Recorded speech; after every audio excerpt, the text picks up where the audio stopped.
Samir Bouyakhrichan, also known as the Dutch Scarface, was known as one of the wealthiest drug dealers in recent Dutch history.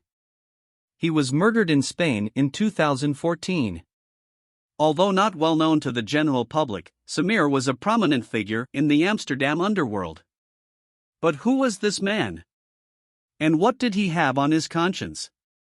In this video, I will tell you everything about this man who is known as the King of the Underworld. But before I do that, I want to ask you to subscribe to my channel so that you don't miss any videos. Samir was born on April 22, 1980, in Morocco. When he was a few months old, he moved to the Netherlands with his family. Coming from a family of 5 children, he grew up in Amsterdam West. He went to school at the Fons Vitae Lyceum in the south of Amsterdam and achieved good grades. Samir was a smart boy. But during his teenage years, he started hanging out on the streets more often. He owes his nickname Scarface to the scar on his face. This scar was caused by a fight where someone had stabbed him in the face with a piece of glass, during a party at the Amsterdam club, Escape. Samir was someone who wanted to remain under the radar, so there is only one photo of him to be found on the entire internet.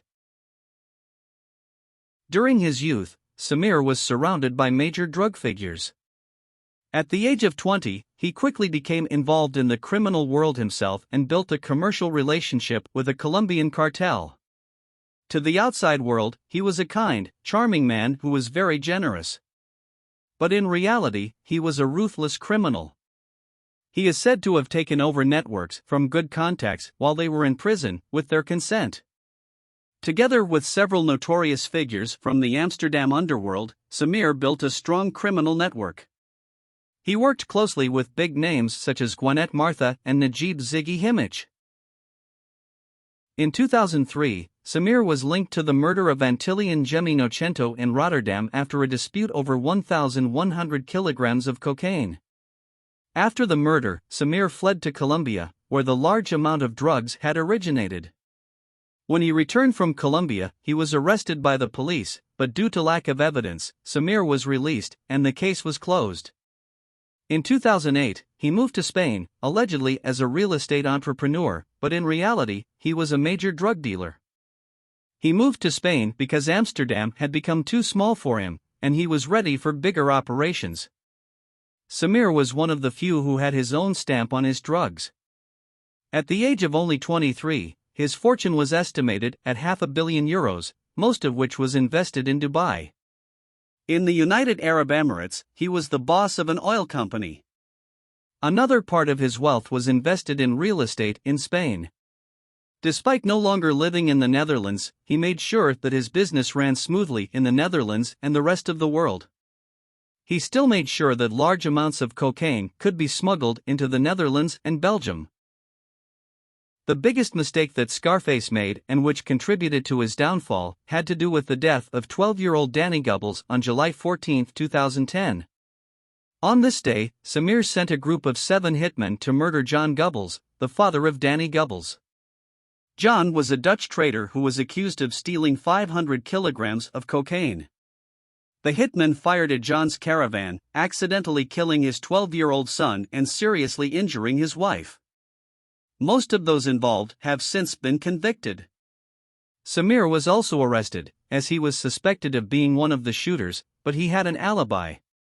He was in Spain at the time of the murder, so the police could not make a case against him and they released him. However, this murder did cause few people to want to work with him anymore. Why would Samir order the killing of an innocent child for a few kilos of cocaine? This was viewed as a serious offense by many. In October 2012, a crucial event occurred in Samir's life. Najib Boubou was assassinated in Antwerp, marking the beginning of the Macro Mafia War. This war has been raging in the Netherlands for years and has caused a lot of tragedy. Najib was assassinated due to a dispute over a missing shipment of 200 kilograms of cocaine. Samir had nothing to do with this, but Najib's death caused a lot of upheaval in the underworld. Najib was the right-hand man and confidant of Gwinnett Martha, who was one of the most important players in Amsterdam at the time. Shortly after Najib's assassination, Gwinnett was imprisoned for planning a revenge attack against the man who had eliminated Najib. This left Gwinnett's group without a leader. This is where Najib Ziggy Himmlich comes in. Ziggy had already done some small jobs for Gwinnett, but he wanted to be among the big boys. This brought Ziggy into contact with Samir. Samir thought Ziggy was a good guy, and soon he became part of his group.